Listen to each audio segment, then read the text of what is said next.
MA. उत्तरार्ध संस्कृत चतुर्थ प्रश्न पत्र कारक प्रकरणम द्वितीय विभक्ति third part. Doctor Manisha Godara आचार्य, संस्कृत राजकीय बांगड़ महाविद्यालय डीडवाना।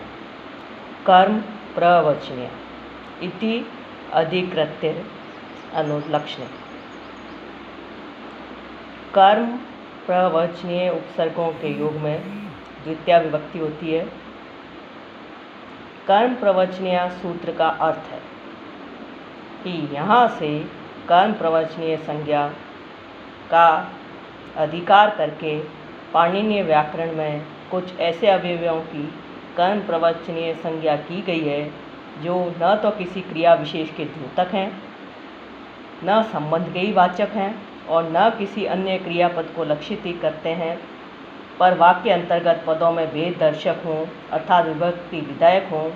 इनके योग में भी प्राय कर्म कारक का ही विधान होता है। अनुलक्षणे किसी विशेषण लक्षण हेतु को द्योतित करने में अनु की कर्म प्रवचनीय संज्ञा होती है। कर्म प्रवचनीय युक्ते द्वितीया, कर्म प्रवचनीय के योग में द्वितीय विभक्ति होती है। यथा जपम अनु प्रावश्यत। या हेतु सूत्र से होने वाली तृतीया विभक्ति यद्यपि इस सूत्र से विद्यमान द्वितीया से परे है, तथापि उसे बाध कर जपम अनु में फिर भी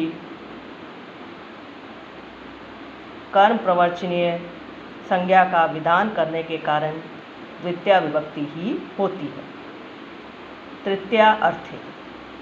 तृतीया के अर्थ को प्रकट करने वाला अनु कर्म प्रवचनीय संज्ञक होता है। यथा नदीम अनु अवस्थिता सेना।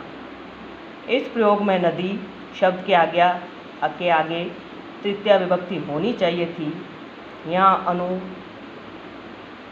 तृतीयार्थ में प्रयुक्त हुआ है, जिसकी इस सूत्र से कर्म प्रवचनीय संज्ञा हुई है, अतः उसके योग में दंडिम में द्वितीया विभक्ति होगी, तृतीया नहीं।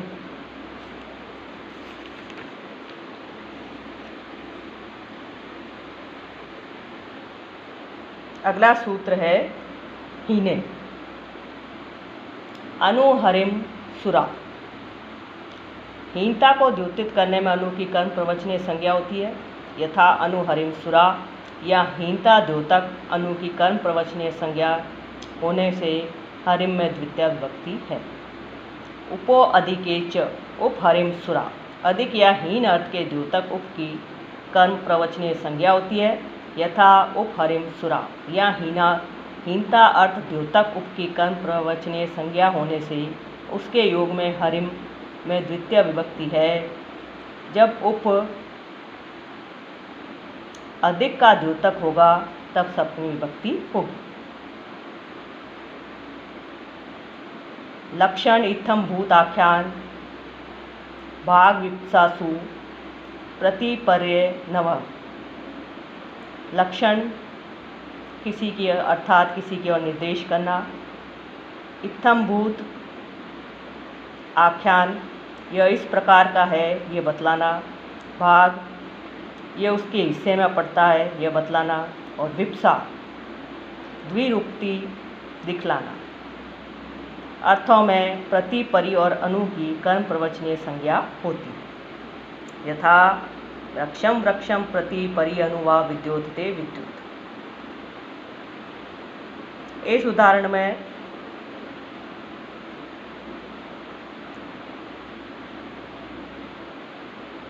वृक्ष ज्ञापक लक्षण को प्रकट करने वाले प्रति परि अनु की कर्म प्रवचनीय संज्ञा होने से वृक्षम में द्वितीय विभक्ति हुई। भक्तो विष्णु प्रति परि अनु वा इत्थम भूत आख्यान अर्थ में प्रति परि अनु की कर्म प्रवचनीय संज्ञा होने से उनके योग में विष्णु में द्वितीय विभक्ति का प्रयोग हुआ है। लक्ष्मीम हरि प्रति परि अनु वा। भाग अर्थ में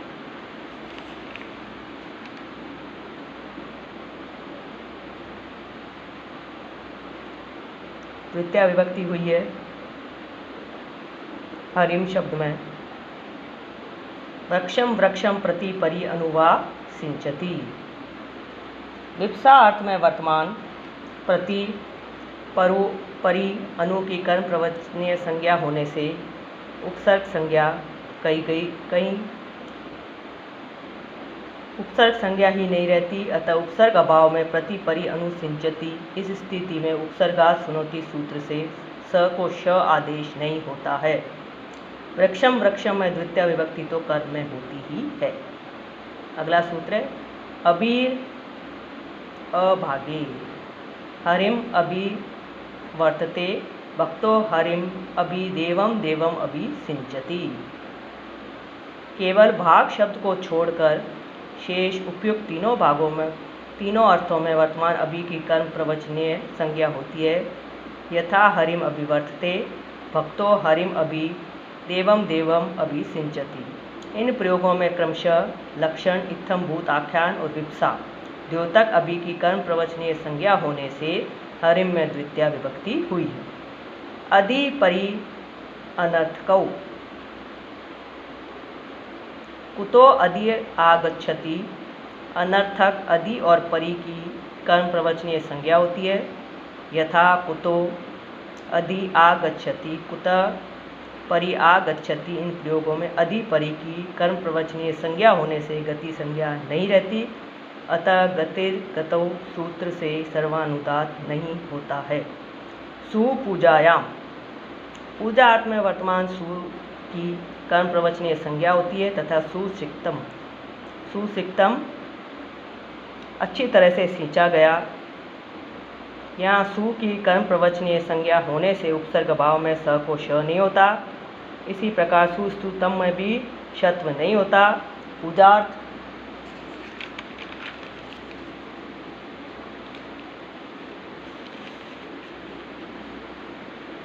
से भिन्न अर्थ के द्योतक सु की कर्म प्रवचनीय संज्ञा नहीं होगी, अतः उपसर्ग संज्ञा रहती है, जिसका फल होता है कि सुशिक्तम किम तब अत्र। या निंदा अर्थ में, अतः सु के आगे सिक्तम के स को श हो गया है।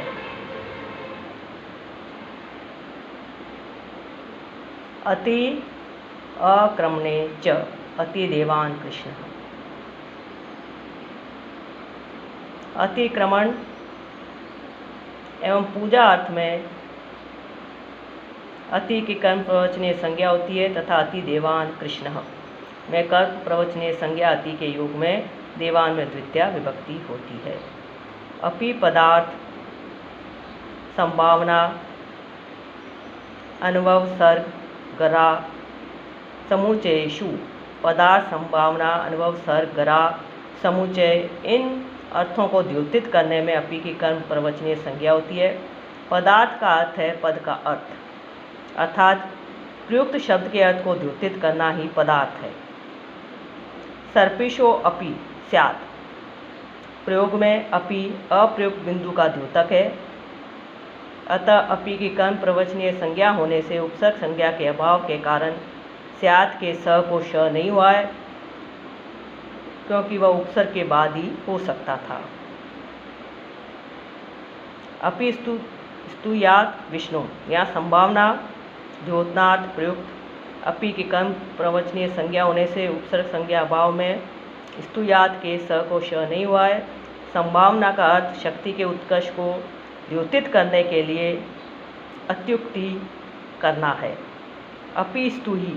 यहाँ अनुभव सर्ग इष्ट कार्य को करने की अनुमति देना अर्थ में अपि की कर्म प्रवचनीय संज्ञा हुई है और उसका फल शत्व अभाव है।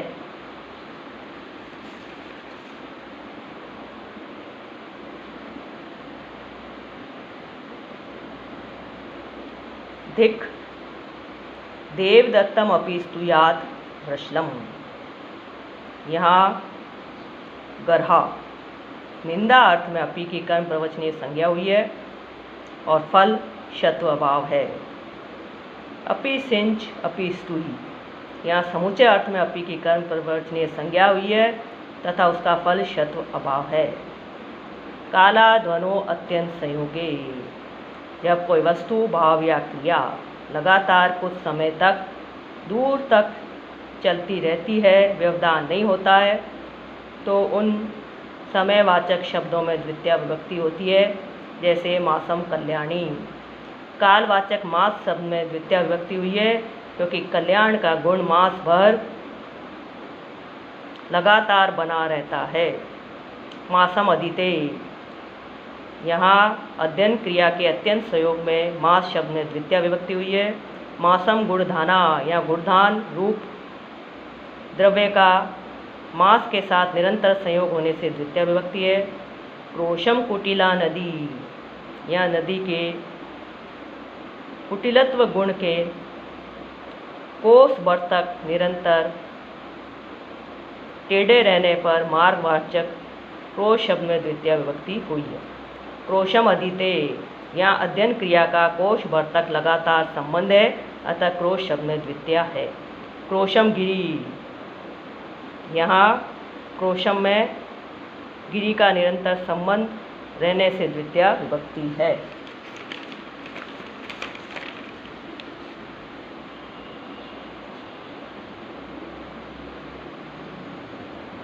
यदि गुण क्रिया का द्रव्यवाचक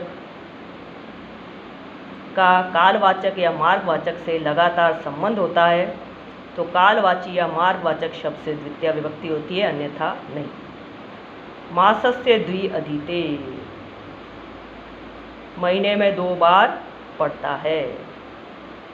अध्ययन क्रिया का मास से लगातार संबंध नहीं है, अतः मास में द्वितीया विभक्ति नहीं होगी, अपितु संबंध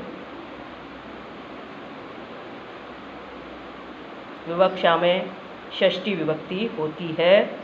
इसी प्रकार क्रोशस्य एक देशे पर्वतः, यहाँ पर भी मार्गवाचक शब्द क्रोश से संपूर्णतया संबंध न होने पर द्वितीया न होकर षष्ठी हुई है।